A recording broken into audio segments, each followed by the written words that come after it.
This is Birgit Schössow, and this is her little house in a tiny village in northern Germany. Her work is in demand from as far away as New York.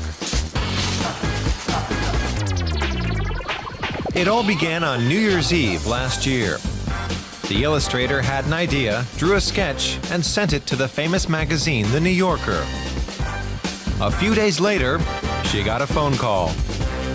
The display showed it was long distance. I took the call and a voice said, "Here's our art director," all in English. I thought, oh, good grief. And the first thing was, "Congratulations, you're on the cover of The New Yorker."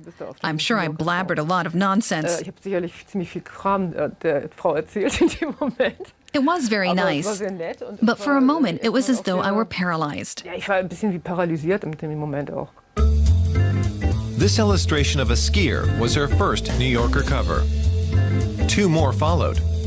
Birgit Schössow is only the second German whose work has appeared on the magazine's cover. Quite a success.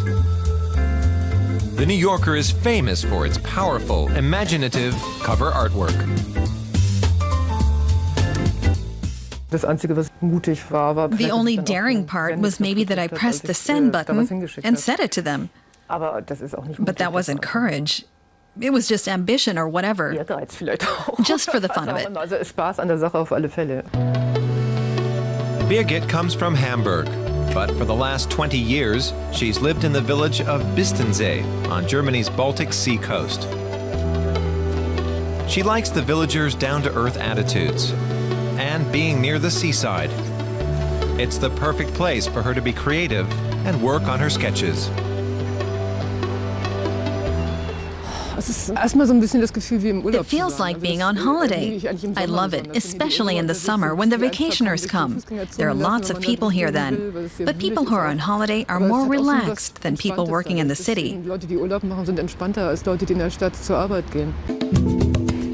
Birgit's specialty is illustrating books for children and teenagers. She began observing her surroundings early, and she captured her observations in pictures. And she still does.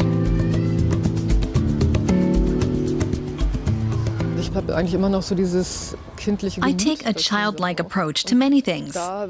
When I'm working on a picture or a book for children, I ask myself, what really touched me when I was a child? For example, you want to be loved. You don't want to be manipulated by others. And I try to implement that in my picture books.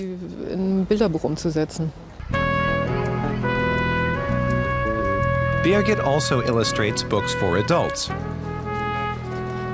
Whatever she draws, she also wants it to tell a story.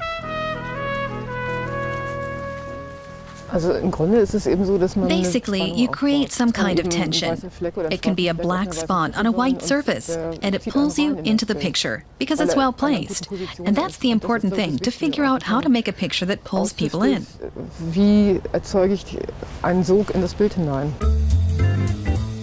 When she has a good idea, it's hard to tear her away from the computer.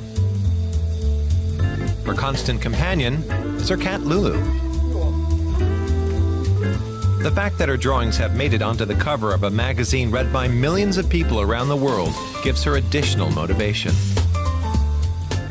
A lot has resulted from this, including here in Germany. I think it's wonderful that new doors have opened for me and that my profession is so fascinating. New Year's Eve is coming up again. Who knows what ideas Birgit Schössow will have this time? Maybe there will be another call from the Big Apple to her village home in northern Germany.